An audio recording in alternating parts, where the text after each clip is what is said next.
야수에 대해서 계속 하고 있는데요. 우리 103쪽 한번 읽어보실래요?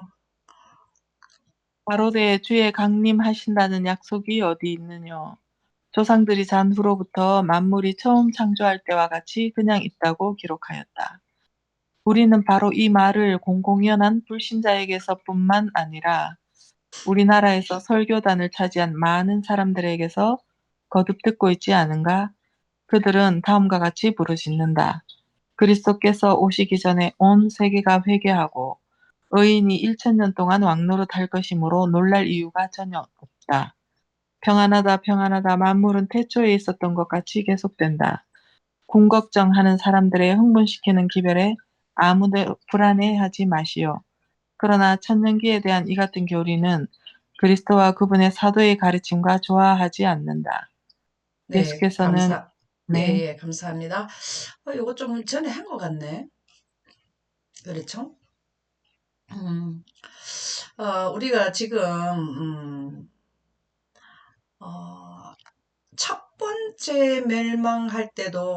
번째 멸망할 때도 120년 동안 외쳤지만, 세상을 경고하였지만, 그러나 그의 기별은 거절과 멸시를 당하듯이 그 시대뿐만 아니라 현 시대도 그럴 것이다. 야, 진짜 이게 지금 이게 다 예언이잖아요. 예언하는 사람들이 별로 없는 거예요. 예언을 해도 여기 노아와 그의 가족들은 예언하는 분들이었는데 노아의 할아버지 무두셀라도 여기에 참여한 자잖아요. 근데 예언하는 사람이 있어도 경고해도 듣지를 않았듯이 현 시대도 똑같다라는 거죠. 그러면서 사도 베드로는 말세에 기롱하는 자들이 와서 자기의 정욕을 쫓아 행하여 기롱하여 가로되 주의 강림하신다는 소식이 어디 있느냐, 약속이 어디 있느냐, 안 믿는다는 거죠. 예. 그러면서 창세로부터 창조할 때같이 같이 그냥 있다 하는 말이 무슨 말일까요? 이게 뭐 지구가 뭐 계속 가지 뭐 없어지겠죠. 멸망은 무슨 멸망하는 이 말이잖아요. 그죠? 창조할 맞아요. 창조할 때와 같이 그냥 있다. 지금 오늘 또 우리 그 총무님 올려놓은 그 미얀마 7.7 지진 났잖아요. 뭐 지진이 자고 나면 또 그렇게 나더라 뭐 이렇게 하지. 세상이 끝난다 이거는까지는 안 간다 이 말이. 이 내용이 베드로후서 3장 3절 4절이 그쵸? 그런 것 같습니다. 예, 예. 참 이게 문제인 거죠. 이 120년 동안 그렇게 경고할 때도 비 한 방울도 안 오는데 비 온다 하고 그 말이 안 맞는 말 한다. 그와 마찬가지로 지진 나고 뭐하고 아무리 불나고 해봤자 지구는 그대로 갈 것으로 생각할 수 있다 이 말이에요. 이 말씀이 그 말이란다. 이게 어디서 하냐면 우리나라에서 설교단을 차지한 이게 우리나라가 미국이죠. 거듭 듣고 있지 않는가. 미국에서뿐만 아니라 교회 설교단에서도 이렇게 나온다 이 말이죠. 만일에 뭐 끝나고 나면은 예수님이 천년 뒤에 우리가 하늘나라 가서 왕노릇 할 건데 뭐 그렇게 되면 또 그래 하면 되지 뭐 이렇게 생각한다는 거죠. 음. 만물은 태초에 있던 것과 같이 계속된다. 이 구원 걱정, 쓸데없는 걱정을 하느냐 그 말이죠. 그래서 불안해하지 마시오 이렇게 한다. 참. 그래서 예수께서는 인자에 올 때도 세상에서 믿음을 보겠느냐. 자, 우리가 지금 믿음 하는 거를 믿음으로 말미암는 의의 기별이 구속의 대경륜법을 통해서 믿음이 간다는 신뢰가 간다라는 거잖아요. 예언을 통해서 믿음을 간다는 거잖아요. 이 말씀이 믿음을 보겠느냐 말이 노아 홍수 전에도 예언을 했는데도 뭘 했습니까? 믿음이 없었잖아요. 예언했는데 예언을 그대로 받아들이지 않은 게 믿음이 없다. 정말로 이 예언을 해야만 믿음이 완성도가 일어나는 것은 우리는 현재만 볼 수 있는데 하나님은 과거와 미래, 현재를 함께 보시는 분이잖아요. 미래의 사건과 과거의 사건을 영감의 말씀, 성경과 예언의 시에는 기록을 해뒀는데 우리가 그거를 바로 파악을 못했기 때문에 믿음이 부족한 거죠. 우리가 이제 인자가 올 때 그 예수님의 재림 직전에 믿음을 보겠느냐 하는 의미가 이제는 우리는 그 이해가 좀 가죠. 이 믿음은 예언하고 관계가 있다 이 말이죠. 과거와 현재, 미래를 우리가 통찰할 수 있는 게 있어야 하나님이 하시는 일을 제대로 파악을 하기 때문에 믿음이 생기는 거죠. 하나님을 아는 지식이 바로 예언이라는 거죠. 구속에 대해 경륜이라는 거죠. 의미심장한 질문을 하셨다. 그래서 우리가 지금도 오늘 아침에도 했지만 이 믿음, 구속에 대해 경륜을 이해하지 못하면 예수님께서 이미 이 시대를 보시고 누가 이때 예언을 하고 미래 사건에 대해서 얘기해 주겠느냐 하는 의미심장한 질문을 하셨다. 지혜가 있는 자는 뭘 한다고?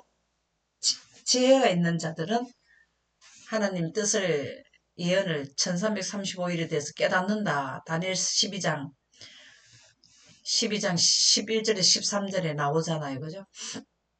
이런 것을 의미심장한 질문을 하셨다. 우리가 본 바와 같이 그분의 세상의 상태가 노아의 때와 같을 것이라고 선언하셨다. 예수님은 어떻게 해서 이 시점을 이렇게 아실까요? 예수님이 이 지금 우리가 살고 있는 이 시대와 셋째 천사 기별까지 세상 마지막까지를 어떻게 이렇게 내용을 아실까요? 2000년 전에 미리 하셨을까요? 이분은 어떤 원리 원칙 하에서 이런 것을 미래의 사건을 다 보셨나요? 그분은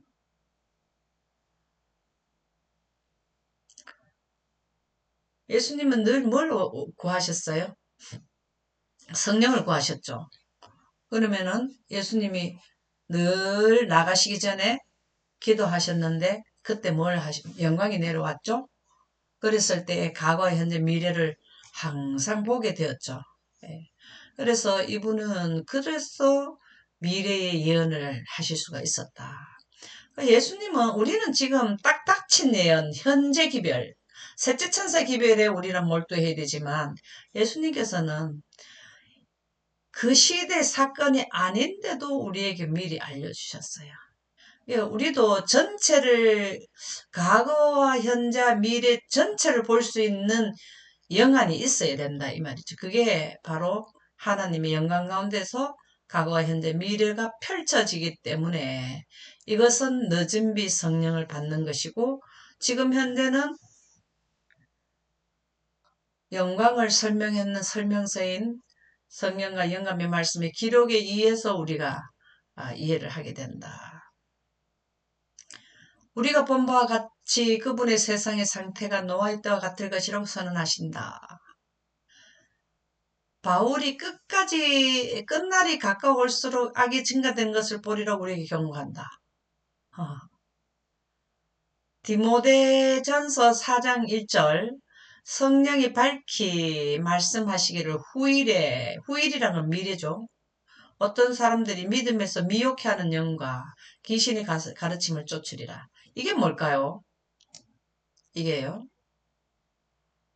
끝날이 가까울수록 악이 증가되는 것을 우리에게 경고하는데 그 내용이 디모데전서 4장 1절이에요. 이게 뭘 의미할까요? 믿음에서 미혹해하는 영과 귀신의 가르침 이게 뭘까요?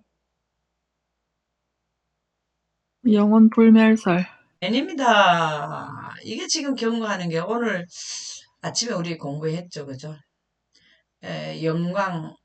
영광과 대치되는 것이 6천년의 대쟁투가 영광과 영혼 불멸설을 서로 두 설 때문에 이게 6천년의 대쟁투의 쟁점이 되는 게 바로 디모데전서 4장 1절.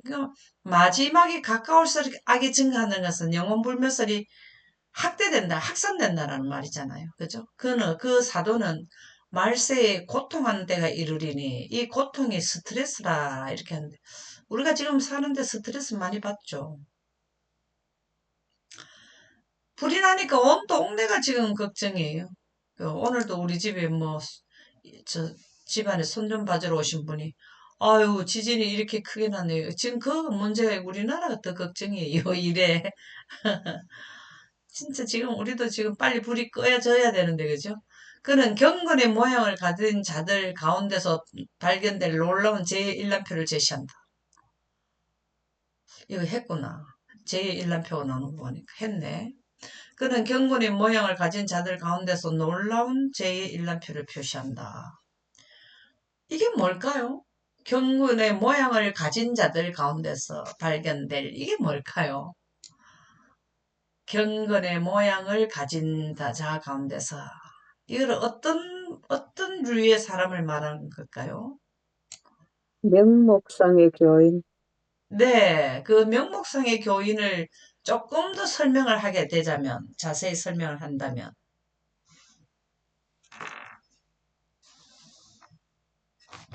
명목상의 교인, 맞아요. 영광을 소유하지 못한 자들, 예? 영광을, 소유하지 못한 자들, 맞습니다. 다시 말해서 하나님을 섬기면서 그 입으로는 시인을 하고 마음은 먼 자들, 예, 하나님을 믿는다 하는 자들을 통해서 제1난표가 나간다 이 말입니다. 이 놀라운 일 아닙니까? 제1난표가 바로 1난표라는 거는 프로그램이잖아요. 게시 그 표지판이 되는 거잖아요. 그죠? 그들도 그게 있어요. 그 프로그램이 있어요. 그들도. 언제까지 일요일 휴업령을 내리기 전에는 어떤 글을 준비하고, 일요일 휴업령 내리고 난 뒤에는 어떤 법을 통과시키기 1난표가 있단 말이죠. 그 1난표가 내나 1260일 동안 그들이 뭘 하나 하면은, 짓밟잖아요. 짓밟는다고 나오잖아요. 예, 42달 동안 짓밟는다 하는 게 42달 그게 전부 다 뭐냐면 제1난표에 속한다고. 우리는 구속의 대경륜의 1난표가 있고 여는 선에 대한 1난표와 죄에 대한 1난표가 있다 이 말이죠. 그게 바로 누구를 통해서 하나 하면은 하나님을 믿는다 하면서 영혼불멸설을 해서 일요일에 경배드리는 자들을 통해서 제1난표가 나간다 이 말이죠. 우리는 하나님은 셋째 천사들을 통해서 영광 보존자를 통해서 그 선의 일람표가 나가잖아요. 그러면은 사단은 누구를 통해서 하냐면 그에 따르는 그의 사상을 받는 백성들을 통해서 짐승의 우상을 세우는 그리스도인을 통해서 한다 이 말이죠. 참 놀라운 일이다 그죠? 그의 경건한 모양을 가진 자들 가운데서 발견될 놀라운 죄의 일람표가 나온다. 홍수 이전 사람들은 저들의 은혜의 기간이 맞춰지고 있을 때 흥분시키는 오락과 연락에 몰두했다. 이거는 우리 별 설명 안 해도 되겠죠? 그때도 오락과 연락 참 진짜 지금도 그때 오락은 어떻게 했는지 모르지만 큰 영향력과 세력을 가진 자들은 아무도 마지막 엄숙한 경고에 감명을 받지 못하게 하기 위하여 백성들의 마음을 계속 한락과 쾌락에 몰두시키고 노력하고 있었다. 이게 즐겁게 지내는 것도 좋은 거지만 하늘을 관심도 없이 하게 되면은 나중에는 몰락하게 되죠. 그죠? 오늘날 우리는 같은 현상이 반복되고 있는 것을 보고 있지 않는가? 지금 현재도 노세 젊어서 노세 우리가 살아봐야 얼마 사나 이러면서 이제 막 노는 거죠. 놀아. 그냥 건전하게 노는 거는 괜찮지만 일단 하여튼간에 사람들은 마음을 즐겁게 살아보자 이런 쪽으로 간다. 하나님의 종들이 만물이 마지막에 가깝다는 기별을 전하고 있는 동안 세상 사람들은 오락과 쾌락 추구에 여념이 없다. 지금 우리가 이런 걸 좀 느끼나요? 하나님에 대하여 아멘. 무관심하게 만들고 다가오는 멸망에서 그들을 구원할 수 있는 유일한 능력인 진리들로 말미암아 감명을 받지 못하게 하는 흥분적인 일들이 계속된다. 노아 시대의 철학자들이 세상이 물로 멸망당하는 것은 불가능하다고 선언한 것처럼 오늘날도 세상이 불로 멸망을 당하는 것은 자연 법칙들이 모순되기 때문에 불가능하다는 것을 증거하고자 노력하는 과학자들이 있다. 그러나 자연계를 만드신 하나님, 그 법칙들을 제정하시고 통제하시는 분은 당신께서 만드신 것들을 자신의 목적에 이르는 데 쓰실 수 있으시다. 그 위인들과 현인들이 물로 세상이 멸망다는 것은 불가능하다는 것을 증명하고 득에 차 있을 때 104쪽 한번 읽어보실래요?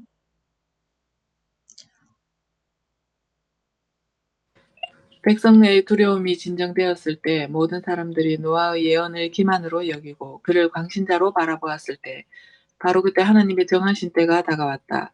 큰 기쁨의 샘들이 터지며 하늘의 창들이 열려 조롱하던 자들은 홍수에 엄몰되었다. 사람들은 그들의 뽐내던 모든 철학에도 불구하고 그들의 지혜는 어리석다는 것과 크신 입법자는 자연의 법칙보다 위대하시다는 것, 전능하신 분은 당신의 목적을 성취시킬 수단이 없어서 어쩔 줄 몰라 하는 분이 아니시라는 것을 너무도 늦게야 발견하였다. 노아의 때에 된 것과 주의 날이 도적같이 오리니 그날에는 하늘이 큰 소리로 떠나가고 체질이 뜨거운 불에 풀어지고 땅과 그 중에 있는 모든 일이 드러나리로다. 철학적 이론이 하나님의 심판에 대한 공포를 떨어버리고 종교 지도자들이 평화와 번영의 장구한 시대가 올 것을 가리키고 있을 때 세상 사람들이 심고 집짓고 잔치하고 연락하며 하나님의 경고를 거절하고 그분의 사자들을 조롱하며 그들의 사업과 향락에 몰두하고 있을 때 멸망이 호련히 저희에게 이르나니 결단코 피하지 못할 것이다. 네. 이게 참 항상 보면은 두 번째 멸망하고 멸망은 첫 번째 멸망하고 항상 첫 번째 멸망을 끌어서 그 예를 들어서 계속 우리에게 교훈을 주더라고요. 그래서 우리가 두 번째도 주의 날이 이렇게 도적같이 임한다는 거는 노아의 때도 마찬가지거든요. 노아의 120년 동안 아무리 외쳤던들 그들은 믿지 않았기 때문에 정말로 비가 올 줄은 몰랐는데 도적같이 비가 왔거든. 실질적으로 비가 생각지도 않는데 뭐 그럴까 했는 게 내렸단 말이죠. 3년 반 동안 그렇게 경고를 해도 뭐 진짜 그럴까 이렇게 생각한단 말이죠. 그래서 예언하는 은혜 시간, 지금 우리가 계속 은혜 시간에 대해서 아침에 하잖아요. 은혜 시간이 끝나는 거를 지내 가는데도 설마 하고 그냥 둬버린 거예요. 그러면은 예수님이 도적같이 그들에게 임하게 되는 거죠. 그러니까 이게 전부 다 예언을 안 했는 이유예요. 노아 때도 예언을 받아들이지 안 하고 신뢰를 안 했고 연구도 안 하고 인정도 안 한 거죠. 말은 들어도 안 한 거죠. 이때도 재림 때도 마찬가지라는 거죠. 도적같이 임한다. 하늘이 큰 소리를 떠나간다. 하늘이 큰 소리를 떠나간다. 이게 뭐라 그랬죠? 하늘이 큰 소리 떠나가는 게. 하늘이 큰 소리 떠나가는 게. 대기가 떠나간다. 네, 공기가 없어지면 다 죽는 거. 이게 다 죽는다. 동시다발 이 말을 해도, 아이고, 뭐, 창조 때부터 지금까지 뭐 계속 있는데 뭔 소리를 하노? 이제 이렇게 되는 거죠. 그래서, 철학적 이론이 하나님의 심판에 대한 공포를 떨어버리고 종교 지도자들이 평화와 번영의 장관 시대가 올 것을 가리키고 있을 때 세상 사람들이 신고 집 짓고 찬치하고 연락하고 하나님의 경고를 거절하고 이게 중요하죠. 하나님의 경고를 거절하게 되면 예언을 안 하게 되면 바로 뭐가 되나 이제 그들에게 닥쳐올 것이 도적같이 임하게 되는 거죠. 예언을 하면 도적같이 임하지 않아요. 예언을 안 하면 도적같이 임해요. 여러분들은 그 성경을 처음에 도적같이 임한다 할 때, 정말 기분이 썩 좋지가 않더라고, 저는. 그렇지 않던가요? 왜 예수님이 도적같이 오시지? 그게 뭐지? 이렇게 생각했거든요. 근데 우리가 영광을 이해하니까 예언이더라는 거죠. 그분의 사자들을 조롱하며 그들의 사과 향락에 몰두하고 있을 때 멸망이 호련히 저에게 이르니 결단코 피하지 못할 것이다. 아무도 피하지 못한다. 라는 말씀이 되겠고요. 보자. 그러면 우리가 한 번 더, 105페이지를 한번 해볼까요?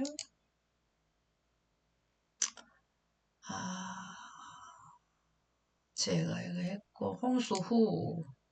홍수후를 한번 해볼까요? 8시 20분에 마칠까요? 네, 네, 그럴게요. 자, 홍수후 사건 한번 보겠습니다. 물은 가장 높은 산이 15규빗. 15규빗이 뭐 7m라 하든가 뭐라 하더라고요. 높이 올랐다. 참, 이거 참 놀라운 일 아닙니까? 가장 높은 산에서 15규빗이에요. 가장 높은 산에서. 참, 그러면 지금 현재 우리로 본다면은, 그때는 저기 뭐, 산이 높은 산, 우리 지금 지구에 높은 산, 지금은 높지만은, 그때는 그렇게 높지는 않았거든요. 근데 15규빗이라는 거죠. 그래도 지구 전체가 물에 다 그냥 동물이고 식물이고 다 수장되는 거죠. 사람이고. 그쵸. 여기 15규빗이라면은 사람의 키를 다 넘쳐 제일 높은 산에서 15규빗이니까. 그 제일 높은 산에 그 피실을 갔어도 다 물에 빠져 죽는 거죠. 그죠? 5개월이란 긴 기간 동안 그들의 배는 외관상으로는 바람과 물결에 따라 이리저리 흔들렸기 때문에 방주 안에 있던 일가족에는 가끔 그들이 멸망당할 수밖에 없는 듯이 보였다. 배라는 것도 처음 있고 배멀미도 처음 하잖아. 인류가 생긴 일이라. 그죠? 근데 얼마나 바람이 세차게 불었던지. 자, 여러분들 이거를 잘 이해를 해야 돼요. 왜 이렇게 멀미가 심하고 파고가 물결이 높이 올라갔나 하면 에덴이 철수됨으로써 21.5도에서 23.5도인가 21도에서 23.5도인가 이게 지축이 기울어져 버렸잖아요. 그러면은 지구 전체는 온도가 21도에는 지구가 태양을 돌 때 원형으로 돈단 말이에요. 원형으로. 둥글게 돌아가지고 기후가 지구 전체에 일정했는데 23.5도로 되니까 타원형으로 돌게 되고 지축이 기울어져 가지고 남극과 북극이 생겨버린 거예요. 남극과 북극은 추운 지역이 되고 적도라는 게 생겨버렸다 이 말이죠. 그러면은 찬바람과 적도 부근의 더운 바람이 서로 밀면서 이게 굉장히 바람이 세차게 불어오게 되는 환경으로 바뀌어버린 거예요. 그전에는 이렇지 않았거든요. 그러니까 온 천지가 뭡니까? 물밖에 없잖아요. 그러게다가 물을 잔뜩 담아놓으면 조금만 해도 흔들려가지고 물이 쏟아지잖아요. 그래 물이 크게 흔들리게 되는 거는 지구 전체가 물을 담아가지고 그 냉기류와 더운 뜨뜻한 그거를 밀고 찬바람이 밀고 가면서 자꾸 이게 태풍이 생기게 되는 거죠. 이때 엄청난 태풍과 지금으로 말하면 토네이도 같은 엄청나게 그때 이게 지금 생기게 돼 버렸던 거죠. 그러니까 배가 어떻게 되냐면 심하게 흔들리는 거죠. 그래서 멸망당하는 수밖에 없는 듯이 보였다. 그만큼 그러니까 이때 당시에 방주 속에 있는 동물들도 또 일가족들도 완전히 이래다가 죽는 줄 알았다. 그래서 그렇게 나오잖아요. 그만큼 바깥의 환경이 생각지도 못하는 그런 환경으로 바뀌어버린 거죠. 가끔 그들이 멸망할 수밖에 없는 듯이 보였다. 그것은 참으로 고통스러운 시련이었으나 이거는 참으로 고통스럽다. 요번에 그 연기를 마셔보니까 참으로 고통스럽더라고요. 근데 참을 만큼 고통은 했지만 그래도 힘들었어요. 이게 얼마나 이 고통이 왔는지 참으로 고통스러운 그때 당시에 사람들은 건강했거든요. 엄청난 건강한 사람들도 힘들었다는 겁니다. 하나님의 손이 키를 잡고 계신다는 확신이 있었으므로 노아의 믿음은 흔들리지 않았다. 힘들기는 힘들어도 멸망당하지는 않겠다라는 생각이 들었다라는 거죠. 물이 줄어들기 시작하자 여호와께서 당신의 능력으로 보존하신 일군의 산들로 보호된 한 지점에 방주를 떠들어가게 하셨다. 여기가 어느 산이었을까요?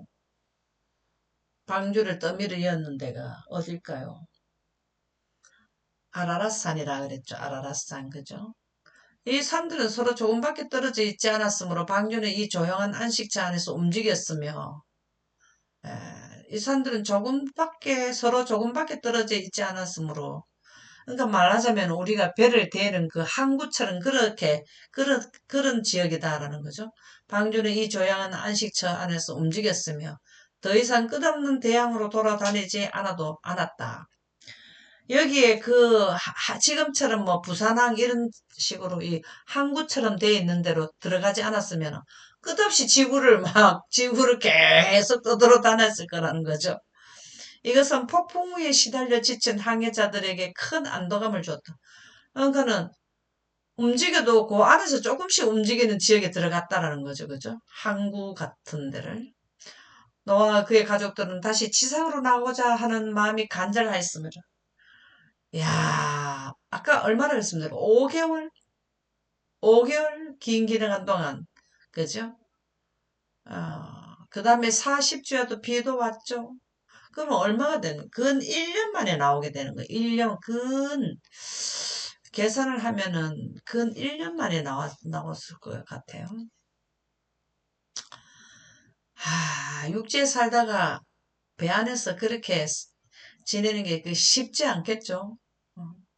지상으로 나가고자 하는 마음이 간절해서 물이 줄어들기를 몹시 고대했다. 산보리들이 모습을 나타낸 40일 후에 그들은 냄새 잘 맡는 새인 까마귀를 내보내었다. 땅이 말랐는지 알아보려게 하였다. 물 밖에 아무것도 발견만 하지 못한 그 새는 계속 방주를 들락날락 했다. 그 다음에 7일 후에 비둘기를 내보내었으나 그것도 발디딜 것을 찾지 못해 방주로 되돌아왔다. 노아는 7일을 더 기다려 다시 그 비둘기를 내보냈다. 저녁에 그 비둘기가 감람나무 잎사귀를 물고 돌아왔을 때 큰 기쁨이 있었다. 감람나무 잎사귀를 물고 왔다는 거는 물이 어떻게 됐다고요? 많이 줄어들었다라는 말이죠. 그죠? 그 얼마나 반가웠겠습니까? 후에 노아가 방주 뚜껑을 제치고 본즉 지면에 물이 거쳤더라. 그러나 그는 방주 안에서 끈기 있게 기다렸다. 왜 그랬을까요? 방주 문을 함부로 열 수 있습니까? 나가는 문을. 문을 천사가 닫아줬잖아요. 그죠? 예. 근데 함부로 열 수가 없잖아요. 끈기 있게 기다렸다. 그는 하나님의 명령에 따라 방주에 들어간 것까지 떠나라는 특별한 지시가 내리기를 기다렸다. 마침내 한 천사가 하늘에서 내려와 육중한 문을 열고 족장과 그의 가족들에게 모든 생물들을 데리고 땅으로 내려가라고 명하였다. 여기 중요한 게 이 부분이죠. 마침내 한 천사가 하늘에서 내려와 육중한 문을 열고, 이게 뭘까요, 이게? 우리하고 비교를 하면 뭘까요? 우리 그 두 번째 멸망에서는 이게 뭘 의미할까요? 열면 닫을 사람이었고, 닫으면 열 사람이면 하나님께서 은혜의 시간과 은혜의 시간 끝이 있는 것을 방주도 들어갈 때가 있고 나올 때가 있는 문을 열어주는 것은 하늘에서 해줘야만 돼요. 그래서 우리가 마음대로 은혜 시간을 정하거나 그거를 우리가 뭐 재림 날짜를 정하거나 이렇게 해서는 안 되는 거죠. 이거 어디서 해야 되냐? 하늘에서 해주셔야 되죠. 족장과 그의 가족들에게 모든 생물들을 데리고 땅으로 내려가라고 명하셨다. 방주에서 풀려 나오는 기쁨 중에서도 노아는 은혜로운 보호를 베푸사 그들을 보존하시는 그분을 잊지 않았다.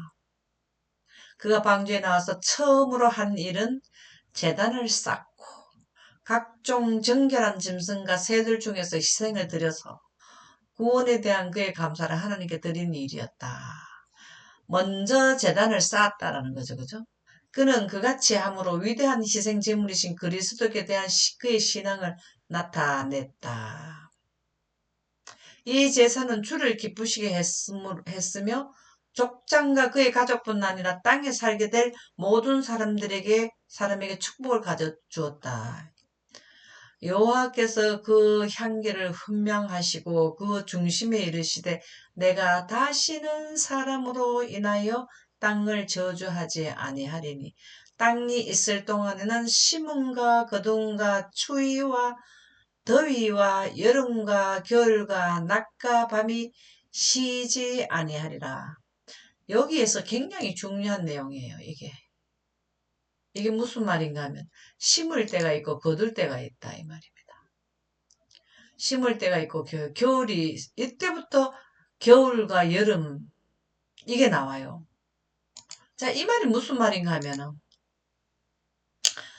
에덴이 철수되기 전에는 심음과 거둠이 이렇게 정해놓지를 않았어요.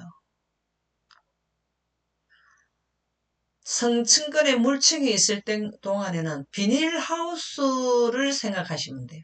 겨울에도 비닐하우스를 몇 겹으로 이래 두 겹으로 이래 해놓으면 겨울에도 거기서 야채가 존재하거든요. 그렇게 생각하시면 돼요. 그런데 여기에는 심는가 거둔가 추위와 더위가 있다는 것은 에덴이 철수됨으로 해서 뭐가 발생되냐면 사계절이 생겨버리고 겨울과 여름이 있다라는 것은 원형에서 지구가 공전할 때 타원형으로 돌게 되었다. 지구가 태양을 돌 때 태양하고 멀어질 때가 바로 뭐냐면 겨울이 되는 거죠. 멀 때가. 그러니까 태양빛이 적게 비칠 때가 뭐냐면은 추울 때가 되는 거죠. 그래서 이게 바로 뭘 의미하냐면 이 말씀이 에덴이 철수됨으로써 21.5도에서 21도에서 23.5도가 이게 지축이 바뀌는 결과를 설명해 준 거예요. 이거는 지구 지축이 기울기가 달라졌다는 것을 설명해 주는 거라. 지구 지축이 기울어짐으로써 남극과 북극이 생겼다고요. 남극과 북극은 물의 높이를 넓이를 줄이는 거거든요. 이 성경에 보면은 물의 넓이를 줄였다 그랬어요. 어떻게 했냐면 액체를 고체로 쌓아 올리는 거예요. 지구 전체를 덮었던 물을 높이를 쌓게 된 게 액체를 고체로 만들어낸 그게 왜 고체가 되느냐? 태양빛이 많이 안 가기 때문에 눈이 내리면 무조건 얼음으로 그대로 빙하가 돼갖고 쌓인단 말이죠. 그때 물도 거기에다가 근 1년을 하나님께서 강풍을 불게 해갖고 양쪽 극지방에다 물을 갖다 재었거든요. 물을 갖다가 액체를 옮겨놓으면 고체가 되고 또 액체를 옮겨놓으면 고체가 되고 이렇게 됐거든요. 그게 되면서 뭐가 되면 극지방에서 생기고 적도가 생기고 사계절이 또 생기고 이 말씀이 굉장히 중요한 말씀. 이게 에덴의 철수의 결과로 더위와 추위와 여름과 겨울과 이렇게 쉬지 않고 그대로 돌게 된다라는 말씀이 되겠습니다. 그래서 여기에 모든 후세대를 위한 교훈이 있었다. 노아는 황폐된 지상에 나왔었으나 자신을 위한 집을 준비하기 전에 하나님께 제단을 쌓았다. 여기에서 우리가 엄청난 교훈이 여기에서 이제 제2 자연환경이 되는 게 창세기 8장 2절 21절 22절이 제2 자연환경이 되는 결과를 지금 기록해 준 거거든. 이게 우리 세대에 이거는 후세대를 위한 아주 그 교훈이 들어가 있다 이 말이죠. 이게 정말 중요한 내용이 되겠습니다. 그래서 우리의 하늘이 두 번째 무너지죠. 첫 번째는 물층의 성층과 물층이 하나님 빛이 입사되어 있는 그 빛이 물러가는 게 선악과 먹고 하늘이 첫 번째 무너지고 두 번째는 에덴이 철수되면서 땅도 무너지고 하늘이 두 번째 뭐가 무너지냐면 두 번째 칸에 있는 성층과 물층이 쏟아져 내리고 계속해서 이 지구는 무너지는 그러한 무너졌다 큰 성 바벨로니아의 무너지는 과정을 옛날부터 무너지는 것을 설명해놨는 성경 구절이 창세기 8장 2절에 21절에 22절에 내용이 있다라는. 그래서 여기에 우리 후세대를 위한 교훈이 여기 엄청난 이 성경 구절이 엄청난 우리 세대의 그 내용을 이해를 하면은 지금 현재 지진이 왜 이렇게 일어나요? 바로 창세기 8장 21절 22절 에덴이 철수가 된 후유증이 그 영향력으로 지금 현재 우리가 재난이 많이 하산 폭발 뭐 이런 건 이것을 원인이 돼버린 거죠. 그래서 우리에게는 엄청난 교훈이 들어가 있는 게 창세기 8장 2절, 21절, 22절이 되겠습니다. 싱크홀, 지금 뭐 오토바이 타고 가다가 빠져가지고 사람이 심정지 상태가 돼가고 엄마가 아가 깨봐라 일어나라 하면서 우는 그게 다 원인이 어디서 나오냐면 에덴의 철수 때문에 나온 거죠. 물론 대도시는 지하를 자꾸 뭘 하기 위해서 지하철도 놓고 이런 영향력도 있지만 멀쩡한 높은 산에서도 이런 싱크홀이 발생되고 하잖아요. 동굴 같은 게 전부 다 이때 당시에 영향력이 되는 것이죠. 그래서 우리는 진짜 많은 교훈이 포함되어 있습니다. 노아는 한패된 지상에 나와서나 자신을 위하여 집을 준비하기 전에 하나님께 제단을 쌓았다. 그가 소유한 가축은 적었으며 그것들을 보존하느라고 많은 수고를 아끼지 않았었다. 지금 씨할 그 동물들만 데리고 들어갔잖아요. 부정한 짐승 2쌍, 정결한 짐승 7쌍. 그거를 보존을 해야 돼. 그래야 환경이 또 유지되잖아요. 그래서 엄청나게 가축도 정성을 다해서 보존했다. 그러나 그는 만물이 그분의 거심을 인정하는 표로서 즐겁게 그 가축의 일부를 주게 드렸다. 그렇게 씨앗으로 남겨진 동물들이지만 가축으로 죽게 드렸다. 이 말씀은 무슨 말씀이야? 예수 그리스도의 희생의 공로, 구속에 대해 경륜을 이해한 자가 예수님이 십자가에 못 박히심으로써 우리에게 영생의 기별이 영생의 정보가 들어오는 것을 인정하기 때문에 가축으로 제사를 드렸다. 이와 같이 우리의 자원하는 헌물을 하나님께 드리는 것이 우리의 첫 관심사가 되어야 한다. 우리에게 베푸시는 그분의 모든 긍휼과 사랑에 대하여 우리는 기도로 그리고 그분의 사업을 위하여 헌물을 드림으로 우리에게 베푸시는 그분의 모든 자비와 사랑을 감사한 마음으로 인정해야 한다. 오늘은 여기까지 하겠습니다.